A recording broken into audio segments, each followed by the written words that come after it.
कि सदर बावकार की इजाजत चाहते हुए बगैर किसी फसल के उस मेहमान खतीब को आपके हवाले करूं, जिनको सुनने के लिए महीनों से हफ्तों से आप प्लान कर रहे थे और इरादा कर रहे थे, और आज इस सर्द रात में यहाँ आकर आप बैठे हुए हैं। यकीनन हजरत मौलाना अब्दुल्ला सालिम साहब चतुर्वेदी एक अच्छे खतीब हैं, लेकिन सिर्फ 1 मिनट में आपसे गुफ्तगू करूं और आपको बताऊं कि हजरत मौलाना अब्दुल्ला सालिम साहब का काम सिर्फ ये नहीं कि वो आके स्टेज से तकरीर कर देते और चले जाते हैं। आपको समझने की जरूरत है, और मैं इसलिए कि मैं बिहार का हूँ, हजरत मौलाना के घर से मेरा घर तकरीबन 120 किलोमीटर होगा, कई मरतबे जाने का मौका मिला है। मैं आपको बताना चाहता हूँ कि एक मौलाना के लिए, एक मौलवी के लिए वो काम करना जो हजरत मौलाना अब्दुल्ला सालिम साहब कमर चतुर्वेदी कर रहे हैं बहुत मुश्किल है। एक छोटी सी इमारत से हजरत मौलाना ने एक इंस्टीट्यूट और एक एकेडमी का जो है इफ्तिताह किया, आगाज किया, तालीम की एक शमा को जलाया, और वहां से हुदा एजुकेशनल एकेडमी से हजरत मौलाना ने अपने मिशन की शुरुआत की। लेकिन आपको सुन के बड़ा ताज्जुब होगा कि आज बीघों जमीन हुदा एजुकेशनल एकेडमी के पास मौजूद हैं, और सैकड़ों नहीं हजारों के तादाद में आकर बच्चे वहां अपनी इल्मी तिश्नगी को गुजारते हैं, जहां दीनी तालीम के साथ असली तालीम से बच्चों को आरास्ता और पैरास्ता किया जाता है।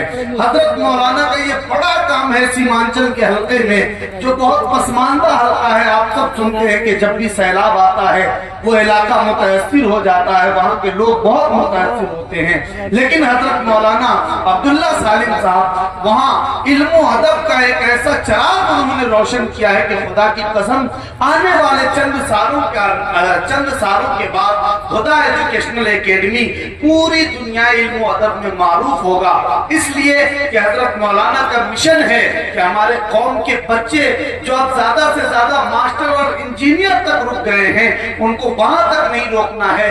बच्चों को IAS भी बनाना है, IPS भी बनाना है, और बड़े से बड़े ओहदों पर बच्चों को फाइज करना है। हजरत मौलाना जहां एक अच्छे खतीब हैं, एक अच्छे सियासी लीडर भी हैं, एक अच्छे डायरेक्टर भी हैं, एक अच्छे उस्ताद भी हैं, और कई जुबानों पर दस्तरस रखने वाली शख्सियत है। चतुर्वेदी को तो आपने बहुत सुना होगा, लेकिन हजरत मौलाना सिर्फ चतुर्वेदी नाम के नहीं, काम के हैं। इन्होंने किताब की तालीम हासिल की है, कई किताबों का कई धर्मों का मुताला किया है। आज यही वजह है कि जहां बहुत हसास मसला होता है, इस्लामिक स्कॉलर के तौर पे हजरत मौलाना अब्दुल्ला सालिम कमर चतुर्वेदी साहब का नाम पेश किया जाता है।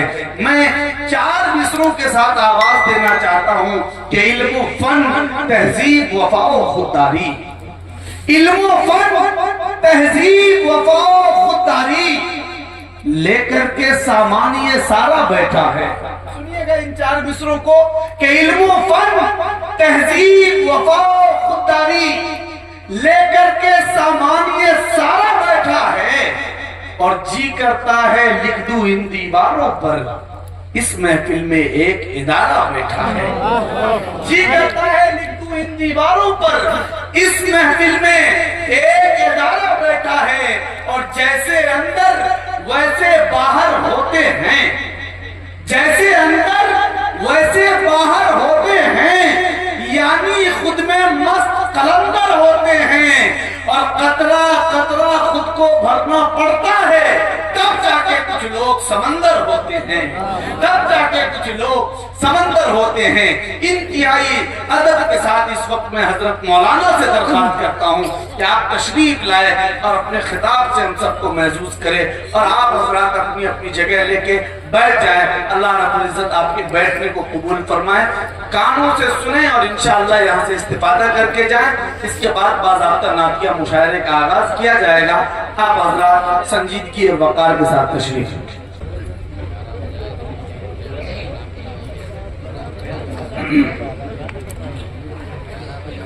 अस्सलामु अलैकुम वरहमतुल्लाहि वबरकातुहू।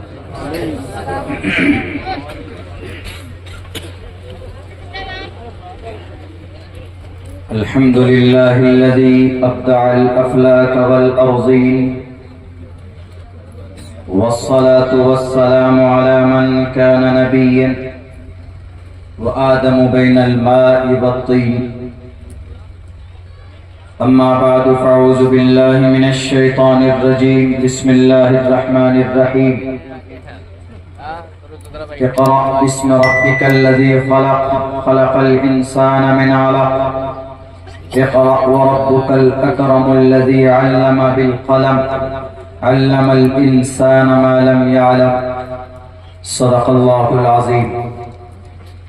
क़ाल रसूलुल्लाहि सल्लल्लाहु अलैहि वसल्लम तलबुल इल्मि फ़रीज़तुन अला कुल्लि मुस्लिम औ कमा क़ाल नबिय्यु अलैहि सलातु वस्सलाम। In the name of Allah, the most gracious, the most merciful. My Lord, expand me my grace, it is my task for me. Remove the impediment from my speech so they may understand what I say.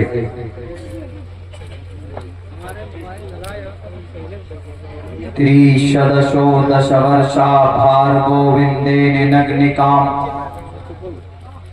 एकविंशतिवर्षा वा 17 वर्षा वाप्नुयात्।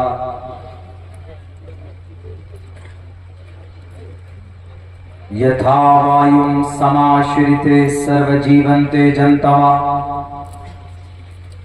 तथा ग्रस्तामा वर्तते इतारा शरामा।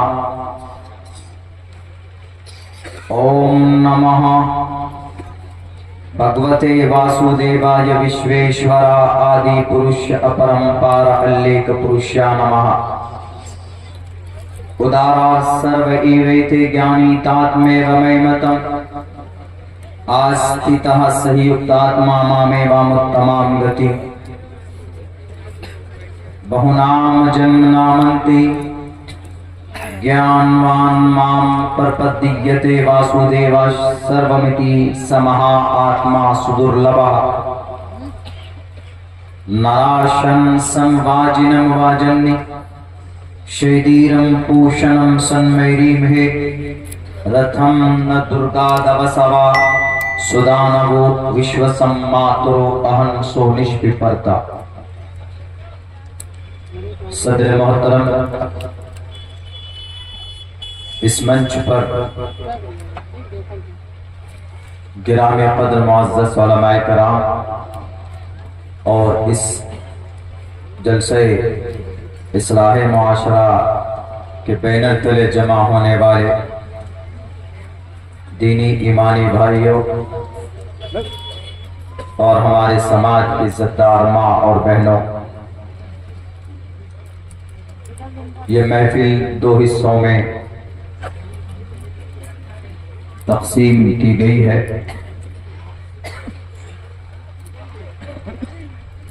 तकरीरी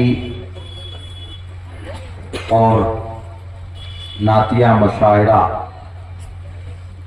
शायद 12 बजे के बाद बड़े नामवर हजरात शुआराए किराम आपकी इस बस्ती में तशरीफ लाए हुए हैं। गालिब गुमान है मेरी तकरीर के बाद, मेरे खिताब के बाद आप उस महफिल की शुरुआत होगी। जो बातें तकरीर के जरिए कही जा सकती है, अगर मुबालगा ना हो, इफरात और तफरीत ना हो, तो नात के अशार से भी वो पैगाम समाज को दिया जा सकता है।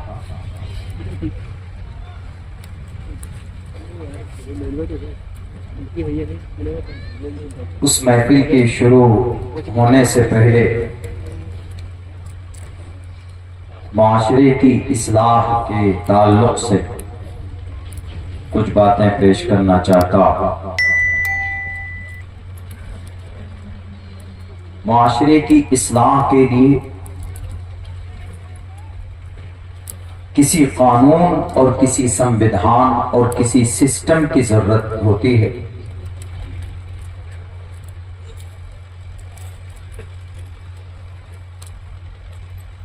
हमारे पास जनाबे मोहम्मद रसूलुल्लाह सल्लल्लाहु अलैहि वसल्लम से बेहतर सिस्टम और कुरान से बेहतर कानून, शरीयत से बेहतर फरमान किसी और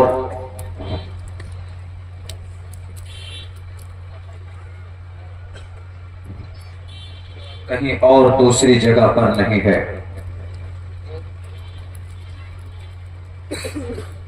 इसीलिए आज की मुआशरे की इस्लाह हम कैसे कर सकते हैं? हमें मोहम्मद रसूलुल्लाह सल्लल्लाहु अलैहि वसल्लम की जिंदगी और आपके सहाबा की जिंदगी, आपके कौल व फ़ैल,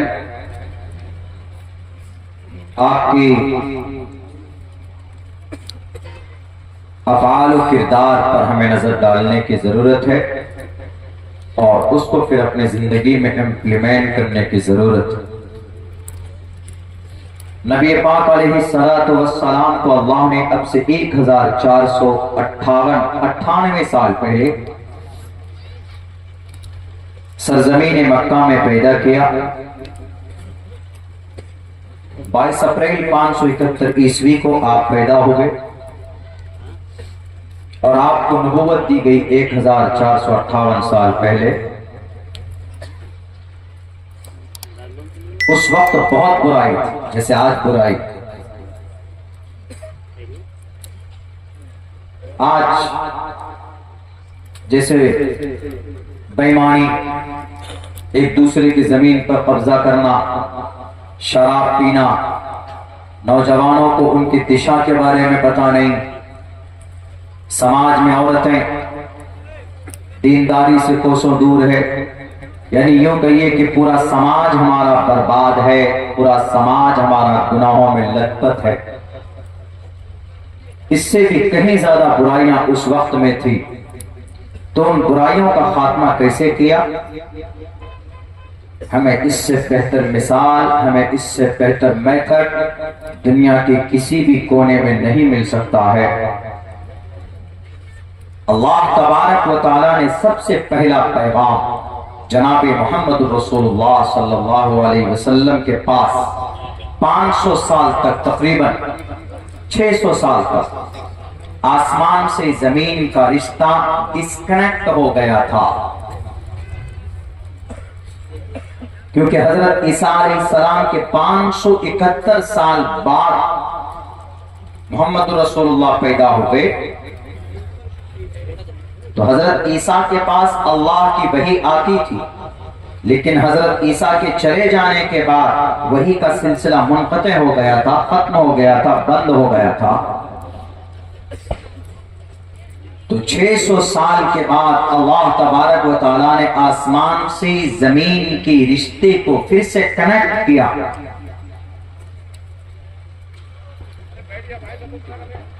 जनाबे मोहम्मद रसूलुल्लाह सल्लल्लाहु अलैहि वसल्लम को नबूवत दी गई और सबसे पहला पैगाम, सबसे पहला message from the sky to the world, Allah सुब्हानहू व तआला सेंड डाउन, अल्लाह ने जो भेजा है वो कौन सा पैगाम है? उलमा जानते हैं, आप में से बहुत से लोग जानते हैं। वो पैगाम ये है, इक़रा बिस्मि रब्बिकल लज़ी खलक़। पढ़िए आप अपने उस रब के नाम से जिसने सबको पैदा किया है। खलक़ल इंसान मिन अलक़, इंसान की हकीकत को बताता है। तुमको एक गोश्त के लोथड़े से पैदा किया है, मनी के नापाक कतरे से पैदा किया। बास उलमा इसमें इख्तिलाफ करते हैं कि मनी का कतरा नापाक नहीं होता, वो अलग बात है। मनी के नापाक कतरे से पैदा किया है, इसीलिए अपनी हकीकत को मत भूलना। खलक़ल इंसान मिन अलक़,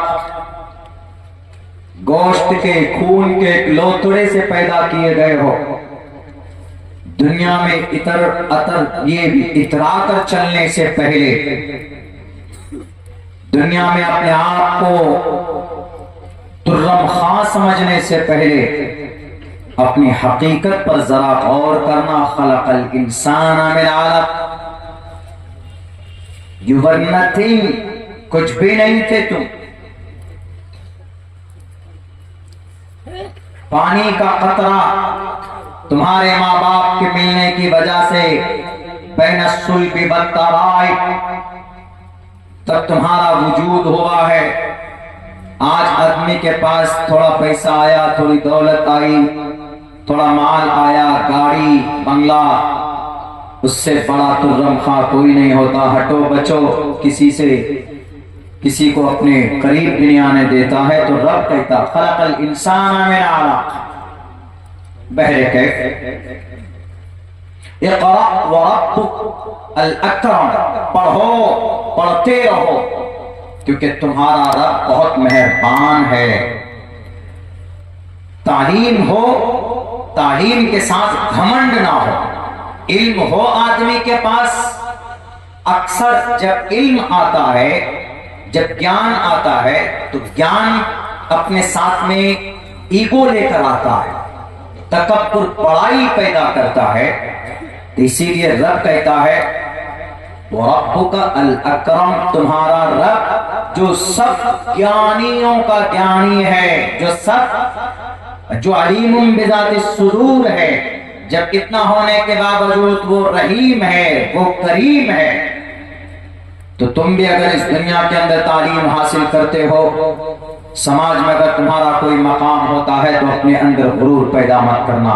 बैरक अल्लज़ी अल्लम बिल कलम, कलम के जरिए से उस रब ने तुमको सिखाया, इसीलिए कलम का बहुत महत्व है। ये कलम अल्लज़ी अल्लम बिल कलम, कलम के जरिए से सिखाया। क्या सिखाया? अल्लमल इंसान मा लम यअलम।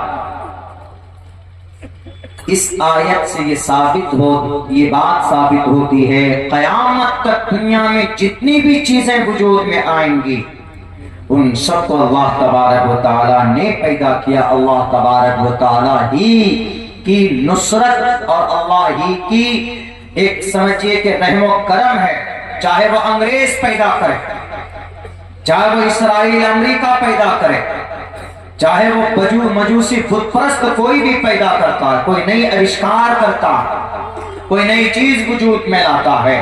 अल्लमल इंसाना, अल्लमल मुसलमान नहीं कहा, अल्लमल मुस्लिम नहीं कहा, अल्लमल मोमिन नहीं कहा, अल्लमल इंसान, इंसान को सिखाया है मा लम यालम, उन तमाम चीजों को, तमाम बातों को जिन्हें वो नहीं जानते थे। आज अगर कोई हवाई जहाज बनाता, अगर आज कोई नई आयरन डोम बनाता, अगर आज कोई एटम बम बनाता है, आज कोई बैलिस्टिक मिसाइल बनाता है, आज कोई मोबाइल बनाता है, आज कोई कैमरा बनाता है, आज कोई नई गाड़ी बनाता है, तो इन सब में अल्लाह तबारक व तआला ही की मदद है, अल्लाह तबारक व तआला ही की तख्लीक है सब।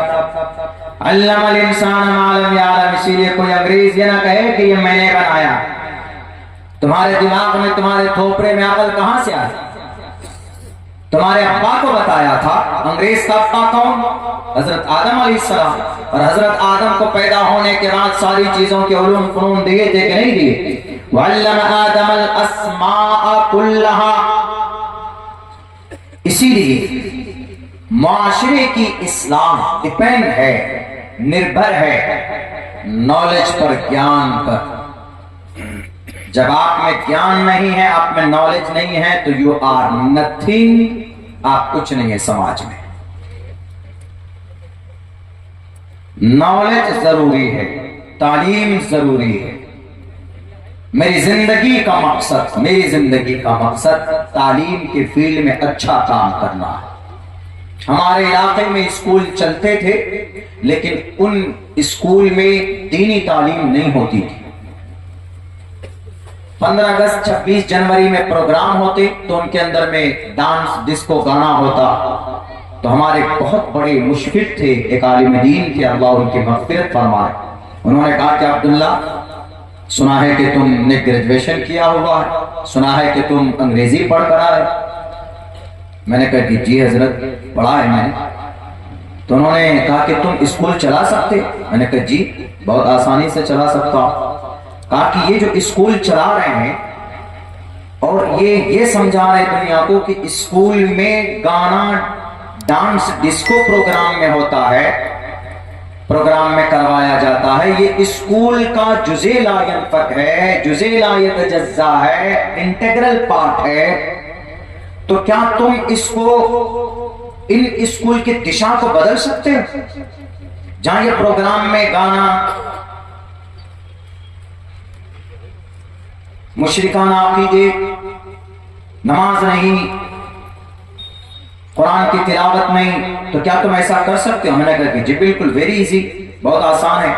बोला कि तुम मदरसा नहीं, तुम स्कूल बनाओ और स्कूल की बुनियाद डालो और उसमें वही तालीम दो जो उनके यहाँ है, बल्कि वही इंग्लिश मीडियम रखो, वही सीबीएसई का पैटर्न रखो। लेकिन यह है कि तुम्हारे स्कूल में 5 वक्त बच्चे नमाज पढ़ने चाहिए जमात के साथ, और सुबह शाम बच्चे को नूरानी कायदा कुरान करीम की तिलावत कम से कम 5 महीने के अंदर वो बच्चा कुरान सीख जाए। वो निजाम पैदा करो जहां 15 अगस्त 26 जनवरी में बच्चे को स्कूल का एक सिलेबस, जो गाना, डीजे, डिस्को, डांस, मुशरिकाना अकीदे जो सिखाए जाते हैं, तुम वहां पर नात गोई सिखाओ, तुम वहां पर तकरीर सिखाओ, तुम अपने बच्चों को स्पीकर बनाओ। ऐसा कर सकते हो? मैंने कहा जी कर सकता हूं। अल्हम्दुलिल्लाह, मुझे 7 साल हो गए स्कूल चलाते हुए। आज हमारा स्कूल इस लेवल पर है कि 250 बच्चे बोर्डिंग में है, बोर्डिंग में यानी दारुल अकामा में है, बच्चे स्कूल में रहते हैं। और एक बच्चा अंग्रेजी में बात करेगा तो वही बच्चा आपको कुरान करीम की तिलावत भी ढंग से करके सुनाएगा। हमने कहा कि उस अकीदे को हमने तोड़ा है। जो लोग कहते हैं कि स्कूल के अंदर अगर कोई बच्चा जाता है तो वहां मुशरिकाना अकीदे समझाए बताए जाते हैं, वो अपने दीन को भूल जाता है। गलती हमारी और आपकी, हम और आप मेहनत करते नहीं। इसीलिए नेल्सन मंडेला ने कहा था, education is the most powerful weapon which you can use to change the world. तालीम एक ऐसा फील्ड है, आप अगर ढंग से उसका अपने बच्चों को तालीम दोगे तो गांव की भी तकदीर बदलेगी और इस नस्ल की भी तकदीर बदलेगी। लेकिन जरूरत है तालीम पर मेहनत करने की। हमने वहां के अकीदे को, वहां के कॉन्सेप्ट को, वहां की सोच को बदलने की कोशिश की। तो मुआशरे की इस्लाह के लिए बहुत जरूरी है तालीम का होना। किसको तालीम दें? अपने बच्चों को तालीम दीजिए। आप पढ़े लिखे नहीं है तो आप भी तालीम हासिल कीजिए। ये एक ऐसा टॉपिक है, अगर हमारे इस पूरे देश में तालीम अगर आम हो जाए, तालीम बहुत ज्यादा इसको एक्सपेंसिव बना दिया है। आज एजुकेशन, आज ज्ञान बहुत महंगी हो गई। तालीम को इतना ज्यादा भारी कीमत में लोग अब दे रहे हैं, 2-2, 2.5, 3-3, 4-4 लाख। एमबीबीएस में अगर आपको एडमिशन लेना है तो पहले नीट की तैयारी कीजिए 2 साल तक, उसके बाद फिर आप नंबर अच्छा रैंक आया आपका, अच्छे नंबर आप लाए, तब भी आपको 5 लाख 10 लाख रुपए खर्च होते हैं। अगर आप रैंक से नीचे रहे, आपका रैंक 300-400 पे आया है, तो फिर भी आपको 75-80 लाख रुपए डोनेशन है। सबसे कम मिनिमम 75 लाख रुपए अगर आपको एमबीबीएस डॉक्टर बनना, अपने बच्चे को बनाना है, कौन बनाएगा? ये तो एमपी एमएलए ही बनाएगा, वही जिनके पास काला धन है। नॉर्मल आदमी तो बना ही नहीं सकता। हमारा मिशन ये है कि अगर कोई एमबीबीएस डॉक्टर बने तो 5 साल का कोर्स जो चलता है उसका, वो कम से कम बच्चा, ज्यादा नहीं, कम से कम 1 लाख रुपए में वो सिलेबस उसको पढ़ाया जाए, उसको एमबीबीएस डॉक्टर बनाकर तैयार किया जाए। हमारा ये मकसद। और ज्ञान की कीमत नहीं होती, और जब तक तालीम नहीं होगी हमारे बीच में, तो हम बहुत से गुनाह करते। जैसे आपके गांव में भी जमीन जो कब्जा करते हैं, एक दूसरे की जमीनें हड़प लेते, सोचते हैं कि एक बालिश जमीन हमने ले ली, हमारी जमीन हमारी खेत का रकबा बढ़ गया, हमारी जमीन बढ़ गई? बिल्कुल नहीं। अल्लाह के नबी फरमाते हैं, सहाबा इकराम के सामने बीच में फरमाया, जरा बताओ मेरी उम्मत का मुफलिस कौन है?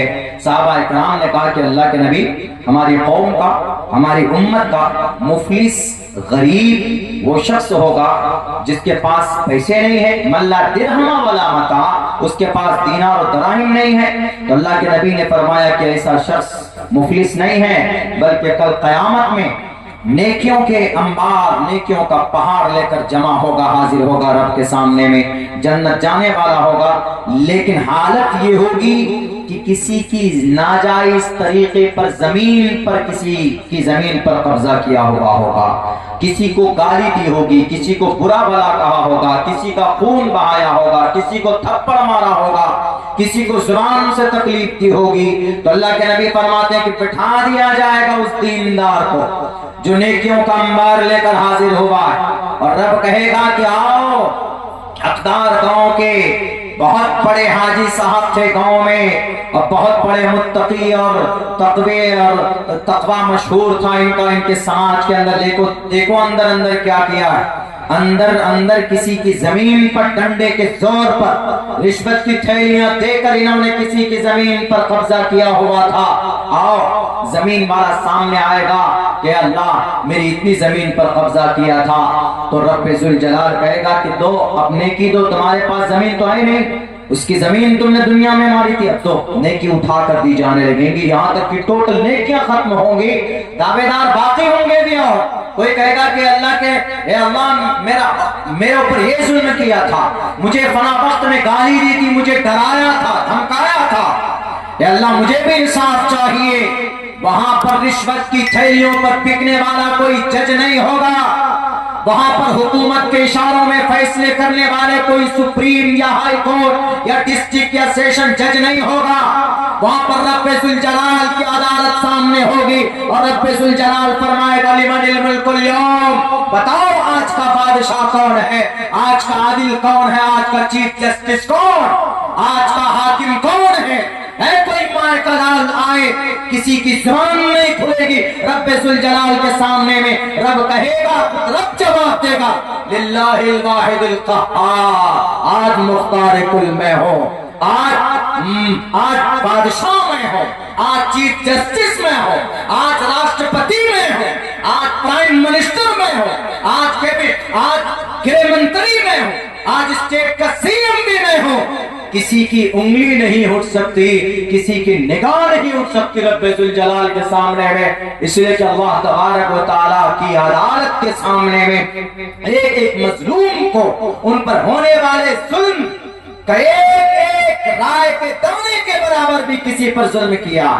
आज जमीन बड़ी आसानी के साथ हम हड़प कर लेते हैं। जरा याद करो, जब मौत आएगी, मरोगे, रब के सामने जाना होगा और वहां देना पड़ेगा। यहां नहीं दे सकते, इसलिए कि आपकी लाठी में दम है। यहां अगर गरीब कुछ नहीं बोल सकता, क्योंकि आप दबंग हैं, क्योंकि आप बड़े तुर्रम खां हैं, आप बड़े, आपका बड़ा नाम है, आपके खिलाफ कोई जुबान नहीं निकाल सकता। उसको डर लगता है कि कहीं मेरी जुबान न काट दे। रब्बे जुल जलाल के सामने में बेबस खड़े हुए नजर आओगे। अगर झूठ बोलोगे तो रब कहेगा, यौम नख्तिमु अला अफ़वाहिहिम, इसके मुंह पे ताला लगाओ।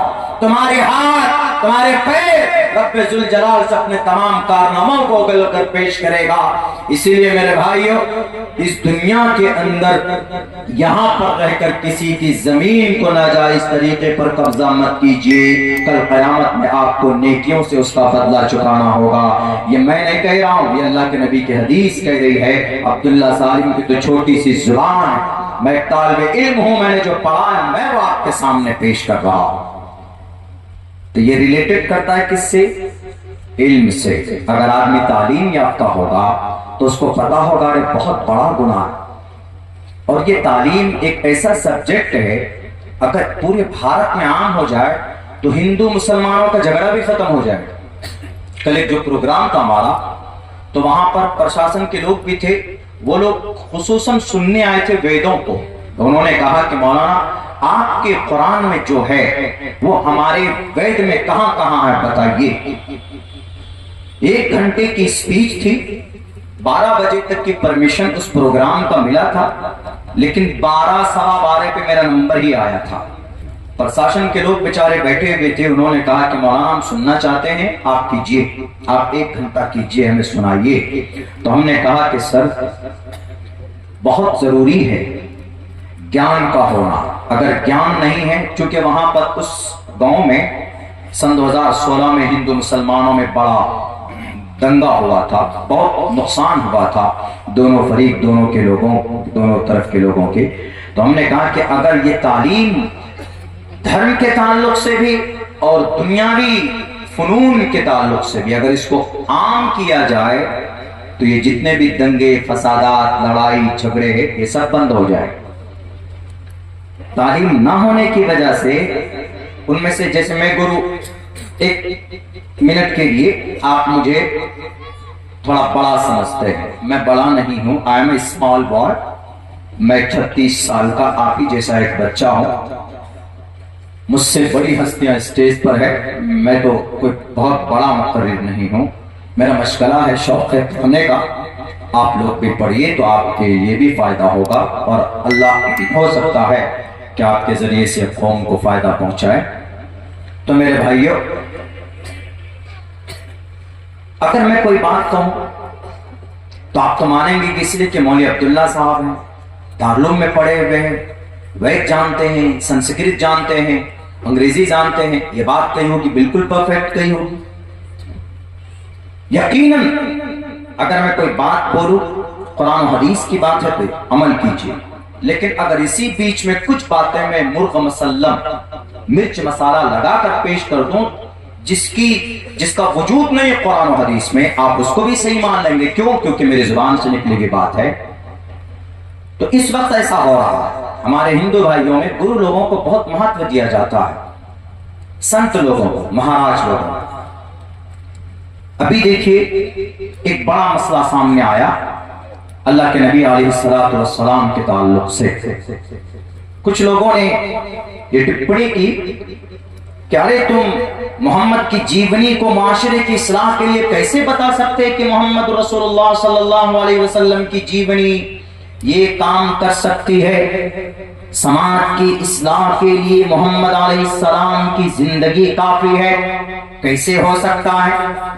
इसलिए कि मोहम्मद की जिंदगी के अंदर बहुत सारे ऐसे अप्स एंड डाउन्स हैं, बहुत सारे ऐसा काम है कि जिसको एतराज किया जा सकता है, जिस पर, उनमें से एक ले लीजिए एग्जाम्पल के तौर पर। मैं इस पर अभी बहुत ज्यादा बात कर रहा हूं, क्योंकि अभी चूंकि 1.5-2 महीना पहले इस पर एतराज हुआ था। आप भी सुन लीजिए, दलील की रोशनी में, महाभारत की रोशनी में सुन लीजिए तो आपको फायदा देगा। कहीं पर कोई गलत फहमी से अगर बोल पड़े तो उसको आसानी के साथ समझाया जा सकता। उन्होंने कहा कि आपके नबी आपके गुरु है, नबी है, उनका हर काम अच्छा होना चाहिए। हमने कहा बिल्कुल अच्छा है। उन्होंने कहा कि जब हर काम अच्छा होना चाहिए, आप कह रहे हैं कि अच्छा है, तो अल्लाह के नबी ने आपकी 6 साल की छोटी बच्ची से विवाह क्यों किया? आयशा रजी अल्लाह तआला अन्हा से 6 साल की बच्ची से कोई विवाह करता? आपके गांव में अगर कोई 50 साल का उम्र दराज आदमी किसी 6 साल की बच्ची से विवाह करे तो पता नहीं उसको ताने दे देकर लोग मार देंगे, लेकिन आपके नबी ने ऐसा क्यों किया?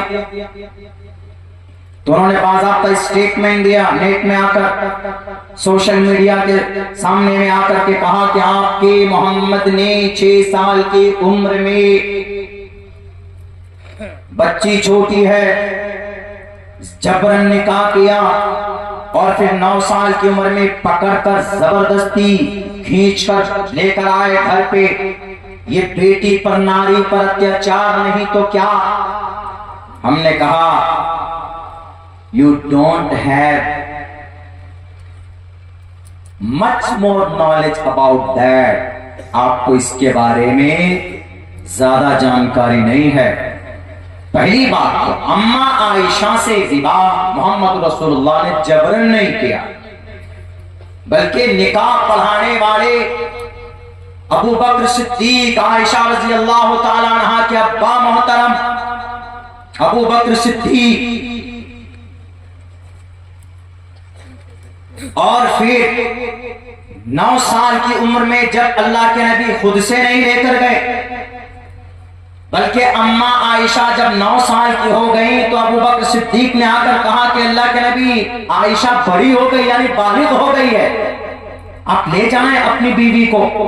तो अल्लाह के नबी ने कहा कि आई हैव नो मनी, मेरे पास महर के पैसे नहीं हैं। इससे पता चलता है कि महर के पैसे देना दैट इज ए कंपल्सरी। आज जो हम लोग महर के पैसे नहीं देते, माफ करवा लेते हैं जबरन, नॉट गुड हैबिट, अच्छी चीज नहीं है। माफ मत कराइए, दीजिए। महर इतने बात ये कि जिसको आप पे कर सकें, दे सकें, बीवी का हक है। वरना अगर बीवी पहली रात में अगर कहे शबे ज़ुफ़ाफ, उस रात में अगर एहतिजाज पर धरने पर बैठ जा, महर के पैसे नहीं देंगे तो दरवाजा बंद नहीं आ सकते मेरे पास, तो वो जायज है उसके लिए, बीवी का हक है। अगर आप 5 दिन नहीं देते हैं, बीवी अगर मना करे तो उस पर कोई गुनाह नहीं, उलमा बैठे हैं, पूछ लीजिए। और कहकर माफ करवाना कि madam you are my life, 2-4 मीठी मीठी बातें उस रात को करके अब मोहतरमा तो समझती हैं कि माई राजकुमार, हमारा सब कुछ यही है। अब वो आकर बेचारी माफ कर, ठीक हमने माफ कर दिया। ये इमोशनल ब्लैकमेल मत कीजिए मोहतरमा को। आप मर्द हैं, आप मर्दाना हिम्मत दिखाइए, जो आपके पास है आप दीजिए, बल्कि कोशिश कीजिए महर इतनी बांधी जाए कि जो आप दे सकें अपनी बीवी को हाथ में। आप चाहे उसी वक्त निकाह के टाइम पे दे दें, या नहीं तो कम से कम आप जब जाते हैं 1 दिन 2 दिन 3 दिन के बाद दे दें, तब बिल्कुल नहीं। हाँ, अगर वो अपनी रजामंदी से, बीवी देखती है अपने शौहर की क्या हालत है, अगर वो समझदार है, अपनी रजामंदी से अगर सिचुएशन हालत को देखकर अगर वो आपको माफ कर दे, बिना आपके ब्लैकमेल किए, बिना आपके टॉर्चर किए, तो नो प्रॉब्लम। अगर नहीं माफ किया उन्होंने तो आपको देना पड़ेगा, अगर आपने नहीं दिया तो आप गुनहगार हैं। अल्लाह के नबी अलैहि सलाम ने कहा है नो मनी, मेरे पास पैसे नहीं है। 400 दीनार तय किए गए, मैं तय करने वाले अबू बकर सिद्दीक है। तो अबू बकर सिद्दीक ने कहा कि ठीक है, कोई बात नहीं, मैं आपको देता हूँ 500 दीनार लीजिए, 100 दीनार में अच्छा बढ़िया डेकोरेशन कीजिए, उसके हिसाब से, उस जमाने के हिसाब से। आज के तरह नहीं खामखा 2-2, 3-3 लाख रुपए तो शादी के स्टेज पर जिसमें दूल्हा दुल्हन बैठेंगे उसको सजाते, ऐसा नहीं। आप अलैहिस्सलातु वस्सलाम को 500 दीनार अबू बकर सिद्दीक ने दिए कि 400 दिरहम, 400 दीनार आप अपनी बीवी को दे महर दे दीजिए, बाकी अपनी बीवी को लेकर आया। अम्मा आयशा सिद्दीका को 9 साल की उम्र में अबू बकर सिद्दीक की तरफ से जब इशारा मिला, इजाजत मिली, तब मोहम्मद रसूलुल्लाह लेकर आए।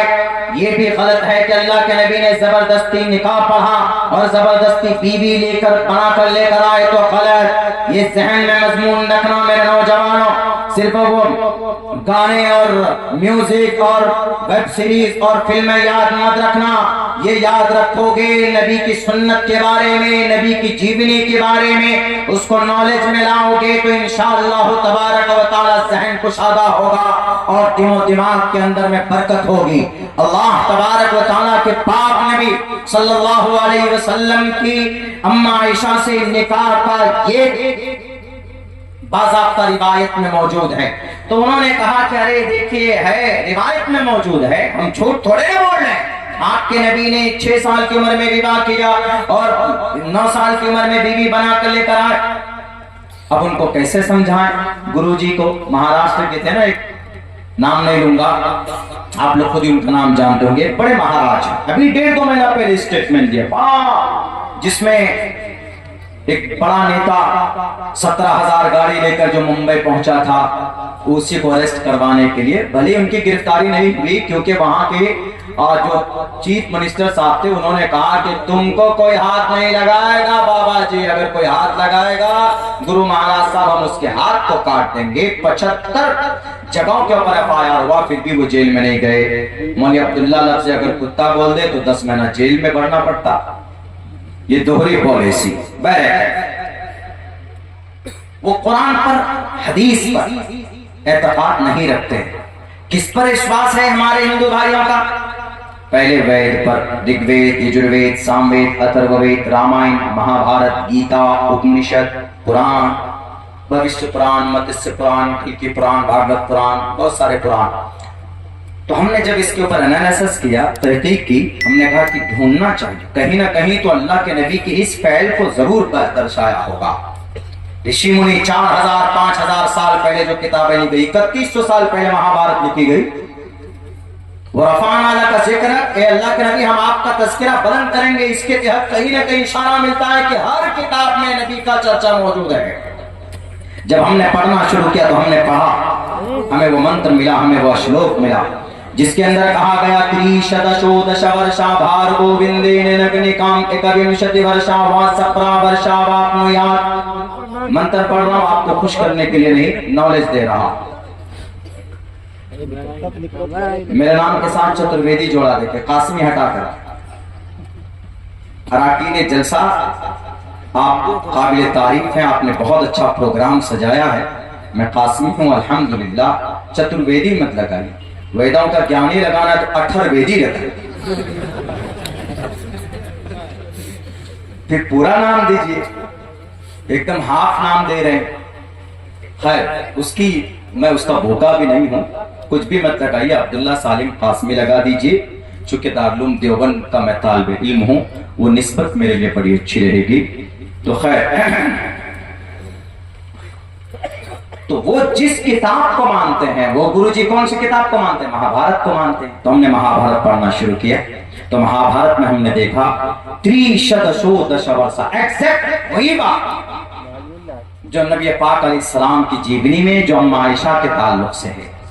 अगर आप उसको कुरान पढ़कर हदीस की तशरीह करेंगे, हदीस की तशरीह क्या करेंगे कि अम्मा आयशा 9 साल की उम्र में बालिग हो चुकी थी, क्योंकि 1458 साल पहले वहां की आबोहवा, वहां की फिजा कुछ अलग है। उस वक्त इलाके में ज्यादा गर्मी होती थी, तो गर्म इलाके में बच्चियां जल्दी बालिग होती है।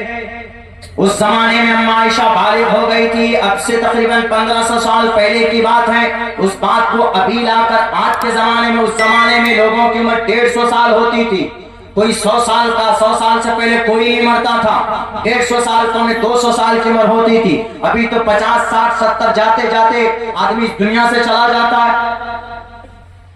तब्दीली हुई है। और बालिग होना, गोरा होना, काला होना, खूबसूरत होना, बदसूरत होना, ये आब हवा पर डिपेंड ज्यादा करता है। आप लखीमपुर के लोग हैं, माशाल्लाह आपके चेहरे, आपकी शक्ल जो है, आपका चेहरा कलर गोरा गोरा है। आप में बहुत से ऐसे हैं कि जो पक्के रंग के भी हैं, काले बहुत हैं। काला मुथैया मुरलीधरन जो श्रीलंका का बॉलर है, रात दिन में अगर किसी के सामने, रात में अगर किसी के सामने खड़ा हो जाए तो उसकी आंख देखकर डर जाए आदमी, इतना काला। तो श्रीलंका के टोटल आदमी क्यों काले होते? श्रीलंका छोड़िए, आप ये केरला चले जाए, सबसे ज्यादा भारत में पढ़ा लिखा इलाका कौन सा है? केरला। 98% लोग पढ़े हुए होते हैं, सबसे ज्यादा इंटेलिजेंट। आप वहां लड़ाई भी ऐसे करता है जैसे चाय की दुकान में बैठकर दोस्त बात करते हैं, वहां लड़ाई ऐसी होती है जोर से। यहाँ तो डंडा लाओ, वो लाओ, ये बहन माँ सब कर देते हैं, उल्टी सीधी बातें करते हैं। हम लोगों की जुबान में सख्ती, उत्तर प्रदेश ज्यादा, फिर बिहार, झारखंड, ये 3 स्टेट में सख्ती ज्यादा जुबान है, बात में नरमी नहीं। आप साउथ चलेंगे, आपको नरमी मिलेगी बात में। अगर आपके पैर में ठोकर लग जाए, सामने वाले से ठोकर उसके पैर से आपके पैर में अगर टच हो जाए तो वो आपके पैर को चूमेगा ऐसे करके, आपको सम्मान देगा, ये गलती हो गई। यहाँ अगर हो जाए तो 3-4 रहेगा, बे दिखता नहीं अंदर, देख के चल, लड़ाई झगड़े डंडे सब हो जाता है। तो बहरकैफ वहां इंटेलिजेंट लोग हैं, पढ़े लिखे लोग, लेकिन पता है हमारे आपके तरह गोरे तो नहीं है, बिल्कुल नहीं है। वहां पर तकरीबन 95% लोग, मर्द औरत सब काले काले, वरना वो तो स्ट्राइक पर खड़े हो जाएंगे। अगर अल्लाह के तरफ से ये होता,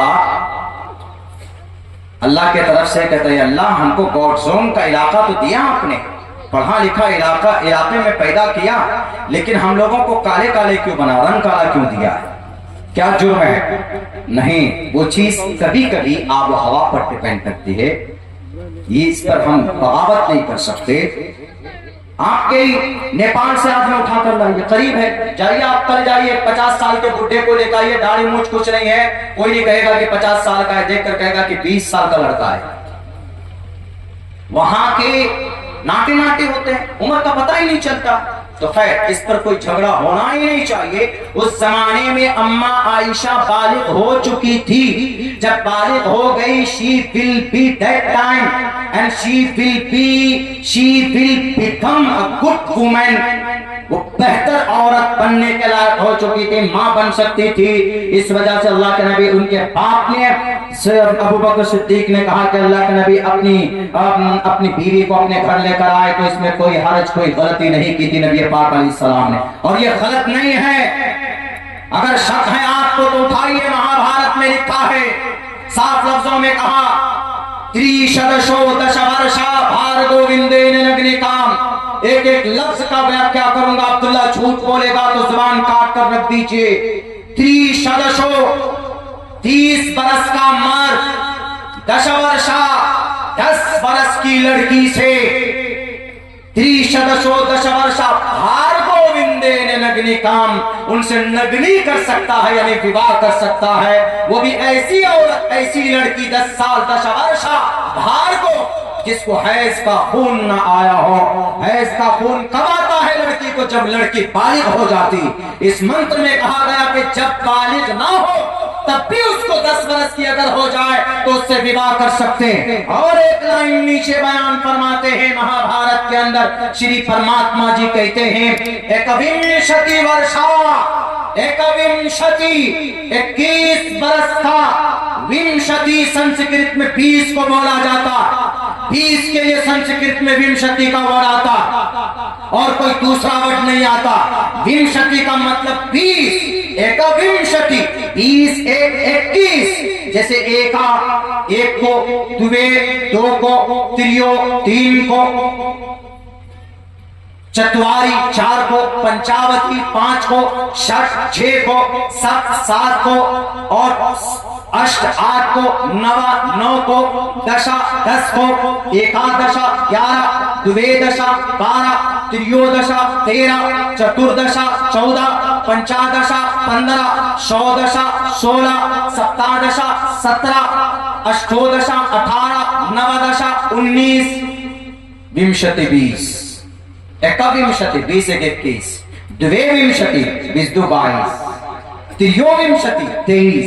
ये संस्कृत की गिनतियां, ये मैंने इसलिए 1 से लेकर 20 तक पढ़कर सुनाया है। 50 तक 100 तक सुनाया जा सकता है। आपको जिन लोगों ने जो पढ़ा है वो सुना सकते हैं, कोई बड़ी बात नहीं। लेकिन समझाने के लिए, एकविंशति 21 बरस का मर्द वाह सफरा 7 बरस की लड़की से भी विवाह कर सकता है। बताइए, महाभारत में अगर 21 बरस का लड़का है 7 बरस की लड़की से, 7 बरस, अल्लाह के नबी ने तो बीवी कब बनाया? 9 साल की उम्र में, या तो 7 बरस की लड़की से, एकविंशति सप्त मैंने 7, 17 वर्षा, 7 वर्ष, वर्ष को बोलते हैं, 7 बरस की लड़की से विवाह किया जा सकता है। महाभारत के हिसाब से मोहम्मद रसूलुल्लाह ने गलत नहीं किया है। जब डिबेट होना था 18 अक्टूबर को, हमसे कहा गया मौलाना आपको चलना, हमने कहा यह मंत्र लिखकर गुरुजी के सामने पेश कीजिएगा और कहिएगा कि इसका मतलब पहले बताओ। तो इससे साफ पता चलता है कि उन्हें ज्ञान नहीं था, उन्हें इल्म नहीं था। इसीलिए श्री कृष्ण जी ने बहुत पहले कहा है, साफ लफ्जों में कहा है कि बहुनाम जन्मनामन्ते ज्ञानवान माम परपद्यते वासुदेव सर्वमिति समाहात्मा सुदुर्लभः। शादी समाज और माशरे को अच्छा करने का बेहतर तरीका, शादी ही के जरिए से समाज का कल्याण हो सकता है। यानी जिना के बाजार को रोका जा सकता शादी के जरिए से। इसीलिए अल्लाह के नबी अलैहि सलाम ने पहली शादी की अम्मा खदीजतुल कुबरा से और दूसरी शादी की अम्मा आयशा सिद्दीका रज़ियल्लाहु ताला अन्हा से। उस वक्त जनाब मोहम्मद रसूलुल्लाह की उम्र 50 साल 49 साल 7 महीने की उम्र थी मोहम्मद रसूलुल्लाह की। इसमें कोई गलत नहीं। अगर कोई कहता है तो आए दुनिया के किसी भी मोड़ पे किसी किताब को लेकर इंशाअल्लाह अब्दुल्ला सालिम जैसा तालिब इल्म पढ़कर सुनाएगा और उन्हें समझाएगा। और जब तक ज्ञान नहीं होगा न तो अपने धर्म को पहचाना जा सकता है, तालीम नहीं होगी, मुसलमान बच्चे हमारे अकीदे को नहीं समझ सकते, हुकूकुल इबादत में गड़बड़ी करते रहते हैं। अभी जैसे मौलाना ने बताया कि नमाज कसरत के साथ मुस्लिम बच्चे हमारे छोड़ते हैं। अल्लाह ने किसने जवानी दी, हमें पता ही नहीं, गुरुजी को मालूम नहीं था कि हम किस बात पर एतराज कर रहे हैं। वो अम्मा आयशा जिनकी वजह से अल्लाह तबारक व तआला ने इस उम्मत को तयम्मुम का मसला अता फरमाया, जिनकी बरकत से, जिनकी वजह से, वो अम्मा आयशा जिनकी पवित्रता को बयान करने के लिए आज तक दुनिया में कोई औरत ऐसी पैदा नहीं हुई, कोई औरत ऐसी, किसी माँ ने ऐसी औरत को पैदा नहीं किया जिसकी बारात के लिए, जिस पर लगे हुए तोहमत को, उनकी पवित्रता को बयान करने के लिए आसमान से जमीन पर 17 कुरान की आयतें नाजिल की है। अगर ऐसी कोई हस्ती है तो उस हस्ती का नाम अम्मा आयशा सिद्दीक़ा रज़ियल्लाहु ताला अन्हा है। वो अम्मा आयशा जो जाहिल नहीं थी, जो बच्ची नहीं थी, बल्कि अबू हुरैरा के बाद सबसे ज्यादा हदीसें रिवायत करने वाले अल्लाह के नबी अलैहिस्सलाम से अगर किसी सहाबी या किसी सहाबिया का नाम आता है तो अम्मा आयशा सिद्दीक़ा रज़ियल्लाहु ताला अन्हा का नाम आता है। 2210 हदीसें रिवायत की हैं, उनमें से पौने 300 हदीस बुखारी और मुस्लिम के अंदर मौजूद है। उस मुक़द्दस हस्ती के बारे में अपनी ज़ुबान को नापाक करने से पहले उसकी जीवनी के ऊपर नजर डालकर देखते तो तुम्हारी जुर्रत नहीं होती। मेरे भाइयों, ये थी अम्मा आयशा सिद्दीक़ा रज़ियल्लाहु ताला अन्हा के ताल्लुक से बात है, लेकिन हमें नहीं मालूम, हमें और आपको नहीं मालूम। इसीलिए हम कहते हैं कि माशरे की इस्लाह के लिए नबी पाक अलैहिस्सलाम की जीवनी से बेहतर और कोई दूसरा मेथड नहीं है। एक आदमी आपसे सवाल करता, आपके उत्तर प्रदेश में सबसे ज्यादा ज़िना के वारदात होते हैं उत्तर प्रदेश में, कैसे रोकेंगे ज़िना के वारदात को? हमारे बच्चे छोटे छोटे 14 साल, 15 साल, 20 साल, 21 साल के बच्चे ये ज़िना की तरफ बहुत जा रहे हैं, अपनी जवानी बर्बाद कर रहे हैं। कैसे रोक सकते? अगर कोई सवाल करता है तो आप उसको जवाब दीजिए। आप कहिए कि अल्लाह के नबी अलैहिस्सलाम ने फरमाया, आप अलैहिस्सलाम का इरशाद है, हदीस में मौजूद है, या माशर शबाब मन इस्तता मिनकुमुल बाअता फल्यतज़व्वज। आप शादी करने की हिम्मत रखते हैं, you have bank balance and you have confident, आपके पास फिजिकल भी ताकत है, आप बीवी को खुश कर सकते हैं, उसको नाम नफा दे सकते हैं, उसकी जरूरत पूरी कर सकते हैं, फल्यतज़व्वज, शादी करो। ज़िना के वारदात कम हो, आजकल नहीं करते। बच्चा बालिग हुआ, गर्लफ्रेंड ढूंढने में लग जाते हैं, गर्व से कहते हम 3 लड़कियों से बात करते हैं। अभी 3-4 रोज पहले हमें निकलना था, आमरपाली में टिकट था, बैठे एक नौजवान, उसकी लड़की कोई दोस्त होगी, क्या है नहीं है, 3.5 घंटे तक मुस्तकिल वीडियो में बात करता रहा। क्या बात है? अच्छा ये बताओ, तुम्हारे यहाँ पेड़ से पत्ते झड़ते हैं क्या? कोई बात?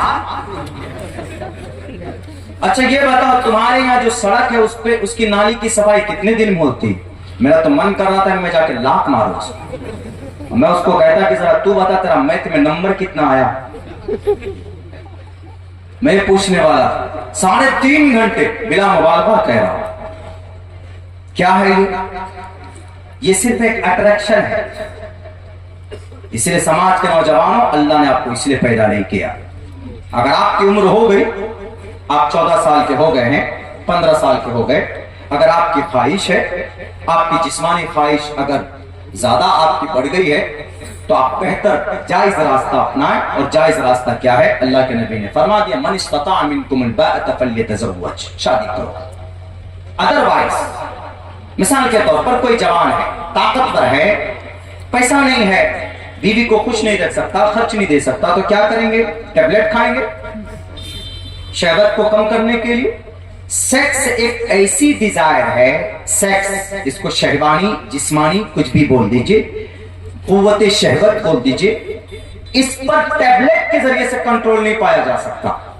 किसी में अगर शहवत कम है तो टैबलेट खाकर बढ़ाया जा सकता, लेकिन किसी में अगर ज्यादा है तो उसको कम करने की कोई दवाई नहीं बनी। पूछ लीजिए किसी डॉक्टर से, नहीं बताया, लेकिन अल्लाह के नबी ने बताया। अल्लाह के नबी फरमाते हैं वमन लम यस्तती फअलैहि बिस्सौम। तुम में से ऐसे नौजवान हैं कि जिनके अंदर ख्वाहिश तो है लेकिन शादी कर नहीं सकते, गरीब है, कोई बेटी नहीं दे रहा है उसको, या उसके पास पैसा नहीं है, घर नहीं है, या कोई और मजबूरी है, तो क्या करेगा वो? गुनाह से बचना है। जाहिर सी बात है, अगर आज कोई ब्रह्मचारी बना हुआ है और वो ये कहता है कि मैं बिना बीवी के रहूंगा, आज के जमाने में याद रखो चैलेंज है, नहीं रह सकते 3 महीने से ज्यादा। अल्लाह तबारक व तआला के तरफ से दी हुई ये चीज है, वो बहुत, उसका एक मेथड है, वो सिस्टम में रहकर प्रोसेस में जाएंगे। कसरते रोजा, अल्लाह के नबी फरमाते हैं कि अगर उस चीज को तोड़ना है, उस शहवत को कमजोर करना है, तो एक ही रास्ता है, वो रोजा है। वमन लम यस्तती फअलैहि बिस्सौम। अगर रोजा रखोगे तो रोजा शहवत को तोड़ देता है, यानी तुम जिना की तरफ नहीं जाओगे। अल्लाह के नबी ने कितना अच्छा रास्ता बताया। अल्लाह के नबी सिर्फ कलमा पढ़ाने वाले, नमाज सिखाने वाले नबी नहीं थे। नबी पाक अलैहिस्सलाम बेहतर तबीब भी थे, नबी पाक अलैहिस्सलाम बेहतर डॉक्टर भी थे, नबी पाक अलैहिस्सलाम एमडी डॉक्टर, हर तरह की चीजें इस समाज को बेहतर और तकवीत कैसे पहुंचाई जा सकती है, वो सारी चीजें नबी पाक अलैहिस्सलाम बता करके गए हैं। मेरे भाइयों, मैंने इसलिए ये हदीस पढ़ी है क्योंकि अगर कुछ लोग कहते कि नबी की जीवन, हमारे बड़े बड़े हिंदुस्तान के अंदर सनातन धर्मी गुरु अगर वो कहते हैं कि नबी पाक अलैहिस्सलाम की मुकम्मल जिंदगी पर अमल किया जाए तो हम समाज की बुराइयों का खात्मा नहीं कर सकते हैं, गलत बात। हमारे नबी की हदीस खुद मनुस्मृति में मौजूद है और यूं कहा गया, यथावायुं समाश्रिते सर्वजीवन्ते जन्तवा तथा ग्रस्तामा वर्तते इतारा शरामा। ए नौजवानों, वहां हदीस में क्या है? या माशर शबाब, ए नौजवानों की जमातो, यहाँ पर है यथावायुं समाश्रिते सर्वजीवन्ते जन्तवा। जिस तरीके पर हवा इंसान की जिंदगी के लिए जरूरी है, ऐसे ही एक खुशहाल जिंदगी के लिए एक शादीशुदा जिंदगी जरूरी, जो नबी पाक अलैहिस्सलाम ने बताया है और इस समाज को बेदार किया। इसीलिए जिना के वारदात को कम करना हो तो हमारे नौजवानों, कोई गलत रिश्ता मत बनाओ अपने समाज की बेटियों के साथ, बल्कि निकाह वाले रास्ते को अपनाने की कोशिश करो। नबी पाक अलैहिस्सलाम पर कुर्बान होना चाहिए दुनिया को। उन्होंने आज के इस पुरफितन दौर में अगर जिना के वारदात को कम किया जा सकता है तो सिर्फ एक ही रास्ता है, वो मोहम्मद रसूलुल्लाह सल्लल्लाहु अलैहि वसल्लम का रास्ता। हर 45 सेकंड में, हर 1 मिनट में 45 रेप होते भारत के अंदर, मुल्क हिंदुस्तान में। कैसे रोका जाएगा? कौन सा तरीका है? कोई ऑप्शन और कोई मेथड नहीं है। भारत के कानून के पास, हमारे इंडियन संविधान में कोई कानून नहीं है कि जिना को कैसे हम कम कर सकते। लेकिन मेरे नबी ने बताया, नबी पाक अलैहिस्सलाम की 70 हदीसें मौजूद है, कुरान करीम की 7 आयतें मौजूद है कि अगर इस पर अमल करोगे तो 45 वारदात 1 मिनट में जिना के नहीं होंगे, बल्कि हर 45 मिनट में एक जिना भी नहीं होगा। वो रास्ता कौन सा? वो रास्ता ये है कि मर्द और अपनी अपनी निगाह की हिफाजत करे। अगर मर्द है तो नाजायज संबंध ना बनाए, मोबाइल के जरिए से चैटिंग ना करें। जैसे वो लड़का 3-3 घंटे तक अपनी गर्लफ्रेंड के साथ बैठकर वीडियो कॉल में बिजी था। आज हमारा जवान इसी तबाही की वजह से, हमारी ये कौम तरक्की क्यों नहीं कर रही? क्योंकि इसको कुरान और हदीस पर मुकम्मल तौर पर यकीन विश्वास नहीं है। मैं साफ कहता, भारत की धरती के अंदर में उम्मते मुस्लिमा पर यह पहाड़ क्यों तोड़ा जा रहा? कभी आपकी मस्जिदें तोड़ी जा रही, कभी आपके मदारिस के ऊपर, कभी उस पर पाबंदी लगाने की बात की जाती। जिम्मेदार कौन है? हम और आप। आपके उत्तर प्रदेश में 23,500 मदरसे, 23,500 मदरसों में 13.5 लाख बच्चे पढ़ते उत्तर प्रदेश में। मदरसे, ये मदरसे, उनमें से अभी 5 महीना पहले हाई कोर्ट का क्या जजमेंट था कि madrasa act, this is illegal, the madrasa act will be finished, will be remove from the Indian constitution, इसको निकाल देना चाहिए, खत्म होना चाहिए। किया था, हाई कोर्ट ने जजमेंट दिया था। आपको पता है कि हाई कोर्ट में PIL किसने दाखिल किया, याचिकाकर्ता कौन था? आप कहेंगे कि यहां की गवर्नमेंट, NCPCR या कोई हिंदू? बिल्कुल नहीं। 5 याचिकाकर्ता थे, उन 5 में से 4 याचिकाकर्ता मुसलमान थे जिन्होंने आपके मदरसे को बंद करने के लिए हाई कोर्ट के अंदर में याचिका दाखिल की। उनमें से एक तो मोहतमिम है नालायक जिला सहारनपुर का। 560 मदरसे गवर्नमेंट की तरफ से फंड किए जाते हैं, लेकिन फिर भी अल्लाह किसी न किसी जमाने में, अल्लाह तबारक व तआला हर जमाने में किसी न किसी को हक बनाकर पेश करता है। तो सुप्रीम कोर्ट को हक बनाकर पेश किया और उन्होंने कहा कि मदरसा लीगल है, क्योंकि Indian constitution according to the article 30 में लिखा है all minorities whether based on religion shall have the right to establish and administer educational institutions of their choice. Bharat के मुसलमान, यहाँ के दलित, इन दोनों के लिए, सिर्फ दलित और मुसलमान के लिए वो अपनी मर्जी से मदरसा और इदारा चला सकते हैं, उन्होंने कहा। लेकिन अफसोस है, कौन है याचिका दाखिल करने वाला? टोपी और दाढ़ी वाला। उन्हें बताओ उन जालिमों को, नालायकों, अगर ये मदरसा नहीं होगा तो शरीयत का नाम लेने वाला कोई बाकी नहीं होगा। अगर ये मदारिस नहीं होंगे, उलमा कहां से लाओगे? मदारिस नहीं तो मुफ्तियान किराम कहां से लाओगे? मदारिस नहीं, मकातिब नहीं तो हमारे बच्चों को अकीदे की तालीम कौन देगा?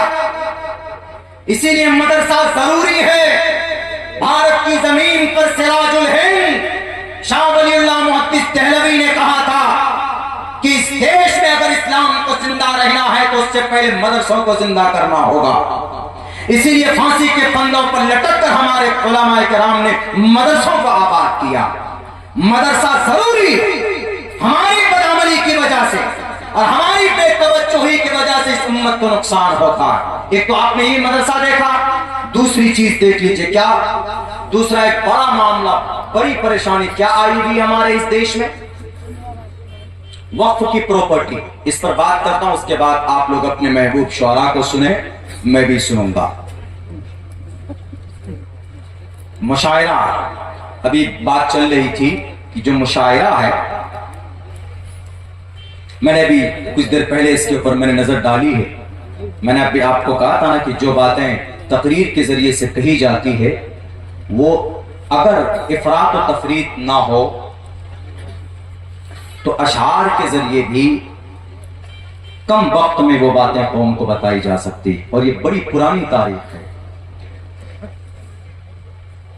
एक सवाबुर राय, एक बहुत बड़े मुसन्निफ है, बहुत बड़ी किताब है, दीवान हसन बिन साबित में लिखते हैं वो, उन्होंने ये लिखा है कि सहाबा इकराम अल्लाह के नबी अलैहिस्सलाम की, उनके शमाइल और उनके खसाइल और उनकी तौसीफ और उनकी तारीफ और उनकी मिदहत में जो नज़मी अंदाज में जो बात लोगों के सामने पेश करते थे, उन्हीं को नात और शेर की शक्ल में पेश किया जाता था। और ये सहाबा इकराम में हजरत काब बिन जुबैर, हजरत अब्दुल्ला बिन रवाहा, हजरत अब्दुल्ला इब्न अब्बास, यहाँ तक कि सबसे पहले नात गोई अल्लाह के नबी की मिदहत में किसी ने शुरू की तो ख्वाजा अबू तालिब, सुमामुल यतामा, इस्मतुल लिल अरामिली। और जब वो बादल आया, बारिश हुई, उस वक्त के ये अल्फाज है अरबी के अंदर में, तो ये हमारे ताबीन ने भी इसको कंटिन्यू किया है, अल्लाह के वलियों ने भी। बाबा फरीदुद्दीन गंज शकर, निजामुद्दीन औलिया, अमीर खुसरो, इनने अशार नबी के शान में कहे हैं। इसीलिए अच्छी चीज है, लेकिन इफरात और तफरीद ये हर किसी ने लिखा है। मुबालगा, बिला मुबालगा हो तो कहना भी सवाब है, सुनना भी सवाब है, वो होना चाहिए। इसलिए कि अल्लाह के नबी के जमाने में सोशल मीडिया का दौर नहीं था। आज के जमाने में तो कुछ भी बोलिए, अभी कल फौरन एकदम सोशल मीडिया में आप फेमस हो जाएंगे। लेकिन अल्लाह के नबी के जमाने में सोशल मीडिया यही नात गोई अशार थे। हजरत हसन बिन साबित उस वक्त के चीफ एडिटर थे मीडिया के। आप अलैहिस्सलातु वस्सलाम अपनी कुरैश के और दीन इस्लाम के दिफा के लिए हमेशा इनको खड़ा किया करते थे। ये भी एक अच्छा अमल है, बिला मुबालगा हो। और अल्हम्दुलिल्लाह आपके स्टेज पर जितने भी शुआरा तशरीफ फरमा है सब मुशर्रा है और इनका कलाम अच्छा होता है। मैं खुद इन सब का फैन हूँ, इन सब का छोटा भाई, वे सब हमारे बड़े भाई हैं। एक एक का क्या नाम लूंगा मैं, आप सबको सुनेंगे तो इंशाअल्लाह तबारक व तआला अच्छा पैगाम भी ये समाज को देने जा रहे हैं। उससे पहले वक्त बिल के ऊपर बात रखता हूँ, उसके बाद मैं अपनी जगह लेता हूँ। माफ कीजिएगा मेरी बात थोड़ी लंबी हो गई है, बस ज्यादा कुछ देर मुझे बर्दाश्त कर लीजिए। वक्फ बिल है, आप क्या कहते हैं इस पे कि नहीं हमारे मिस्टर प्राइम मिनिस्टर साहब ने नया कानून लेकर ये आए और इस वजह से हमारी जो 9 लाख एकड़ जमीन है पूरे भारत के अंदर, इस पर ये डाका डालने की कोशिश कर रहे हैं। ठीक है, मानते हैं उनकी नीयत कुछ भी हो सकती है, उनकी नीयत को हमने या आपने या किसी ने नहीं देखा, लेकिन अलबत्ता जो चीजें हैं सियाक सबाक से we can guess them their all teams, उनके पूरी टीम को हम अंदाजे में जांच सकते हैं। लेकिन ये नौबत आई कैसे? ये नौबत और हमने और आपने, हमारे और आपके चेयरमैन ने पैदा किया। वक्फ बोर्ड दुनिया की मुसलमानों की सबसे वक्फ प्रॉपर्टी की बोर्ड है भारत के अंदर, सबसे बड़ी। 4.5 लाख एकड़ जमीन बाज़ाब्ता वक्फ बोर्ड में रजिस्टर्ड है। अगर आप लिस्ट में निकाल के देखेंगे तो आपको मिल सकता। 9.5 लाख एकड़ जमीन है, जिनमें से आधी जमीन रजिस्टर्ड नहीं है, लेकिन है वक्फ की जमीन। वक्फ की जमीन को कोई बेच नहीं सकता। कोई चेयरमैन बन जाए, कोई किसी को उसका मुख्तार कुल भी बना देगा ना, तो वक्फ की प्रॉपर्टी नहीं बेची जाती। मिसाल से समझिए, आपकी मस्जिद है, आपकी मस्जिद की जमीन वक्फ है। अगर कोई मुतवल्ली है तो मुतवल्ली उस जमीन को बेच नहीं सकता, उसमें तामीरी काम कर सकता है वो मस्जिद के लिए, लेकिन अलग से वो ना घर बना सकता है उसमें पर्सनली, ना उस जमीन को बेच सकता। ऐसे भारत के अंदर 9.5 लाख एकड़ जमीन को कोई बेच नहीं सकता और कोई खरीद नहीं सकता। लेकिन ऐसा हुआ है, ऐसा इसलिए हुआ, वक्फ की प्रॉपर्टी इतनी है, इतनी वक्फ की आमदनी कहां पैसे आवाम और समाज की मदद के लिए है, वो पैसे वक्फ की प्रॉपर्टी से कितने मदरसे चलते हैं, वक्फ की आमदनी से कितनी मस्जिद की इमामों को तनख्वाह मिलती है, ज्यादा से ज्यादा 5,000 रुपए चंडीगढ़ पंजाब में, उससे ज्यादा नहीं। वक्फ की प्रॉपर्टी की आमदनी से कोई मदरसा दिखा दे हमें कि किसी मदरसे में कोई मदरसा चलता, उसमें वक्फ की आमदनी का पैसा लगता नहीं है। हमारे इमाम को तनख्वाह हमारे समाज के लोग देते हैं, मदारिस उलमाए किराम चंदा करके चलाते हैं, तब मदरसा चलता है। बाकी वक्फ की आमदनी कहीं कहां पे? वक्फ की आमदनी कुछ गिने चुने लोग जिनको कुछ इख्तियार ने बिठाया, वो वक्फ की प्रॉपर्टी को बेचते हैं। मैं बिना तहकीक के कोई बात करने का मैं आदी हूं ही नहीं। जब तक मैं मुकम्मल तौर पर रिसर्च और तहकीक न कर लो तब तक मेरी जुबान से बात नहीं निकलती। अगर अब्दुल्ला झूठ बोलता है तो महाराष्ट्र की तारीख उठाकर देखिए, 1 लाख एकड़ जमीन थी वहां की। 1990 से लेकर सन 2002 तक 11,000 करोड़ रुपए की वक्फ की जमीन बेची गई। बेचने वाला टोपी और टहरी वाला, बेचने वाला मुसलमान, बेचने वाला वक्फ बोर्ड का चेयरमैन। पहले हम मुजरिम बनते हैं। अब 25 हजार रुपए एक फ्लैट का किराया है, रेंट है। वक्फ का जो बिल्डिंग है उनका एक फ्लैट का किराया हैदराबाद, पुणे, मुंबई है, मुंबई महाराष्ट्र के अंदर है। उनका किराया, उनका रेंट 25,000 रुपए। लेकिन 25,000 रुपए आता तो है, वक्फ के फॉर्म में सिर्फ 2,500 रुपए लिखा जाता, बाकी 22,500 रुपए इन खरब लोगों के पेट में जाता है। अभी तो सिर्फ खैर बनाओ कि भारत के अंदर कानून आ रहा है। तुम्हारे गुनाह तो इतने बड़े हैं नालायकों, अल्लाह आसमान से आग बरसा दे और इस बोर्ड को ही इस जमीन से मिटा देता। इसलिए कि अगर ईमानदारी से काम किया जाता तो हमारे मदारिस के उलमा को चंदा नहीं करना पड़ता, हमारे मसाजिद के इमाम को भीख मांग उनको तनख्वाह नहीं दी जाती। अगर बच्चों को डॉक्टर बनाए तो उन बच्चों के लिए नीट की तैयारी के लिए कोचिंग सेंटर चाहिए। वक्फ बोर्ड वालों, तुमने कोचिंग सेंटर क्यों नहीं बनाया? आज हमारे बच्चों को यूपीएससी में कामयाब बनाने के लिए 2 साल तक उसकी कोचिंग करानी पड़ती है दिल्ली में। तुमने आज तक एक भी कोचिंग सेंटर क्यों नहीं बनाया? दारुल देवबंद को अपने हाथों में क्यों नहीं लिया? मुजाहिदीन सहारनपुर के तमाम अखराजात अपने वक्फ बोर्ड के पैसों से क्यों नहीं करते हो? पहले जमाने में ऐसा नहीं होता था। इमाम अबू हनीफा के 65 मदरसे वक्फ की प्रॉपर्टी से चलते थे। इमाम मालिक के 55 मदरसे वक्फ की प्रॉपर्टी से चलते थे। इमाम शाफी के 15 मदरसे दमिश्क के अंदर वक्फ की प्रॉपर्टी से चलते थे। इमाम अहमद इब्न हंबल के 6 मदरसे वक्फ की आमदनी से चलता था। आज भी चलाया जा सकता है, लेकिन लुटेरे हैं, अय्याशी करते हैं। 50-50 लाख रुपए की गाड़ी में बैठेंगे, बड़ी तंजीम के लोग हैं और कौम के लिए नहीं सोचेंगे। अगर जेल में डाल दिया जाता है तो जुबान खोलने के लिए तैयार नहीं होते। इतने बुज़दिल बने हो तो कुर्सी पर बैठने का कोई हक नहीं है। अगर काम करना नहीं जानते हो तो हटो कुर्सी से, खाली करो जगह को। उम्मत का वो बंदा बैठेगा जिसको अल्लाह तबारक व तआला ने काम करने का सलीका और जज्बा दिया। कसम खाकर अब्दुल्ला कहता है, ज़हरल फसाद फिल बर्रि वल बहरि बिमा कसबत ऐदिन नास। इस उम्मत पर अगर परेशानी आई है तो हमारे बदअमली की वजह से, हमारे बड़े जिम्मेदार लोगों की बेईमानी की वजह से। मेरी बात थोड़ी कड़वी लगती है।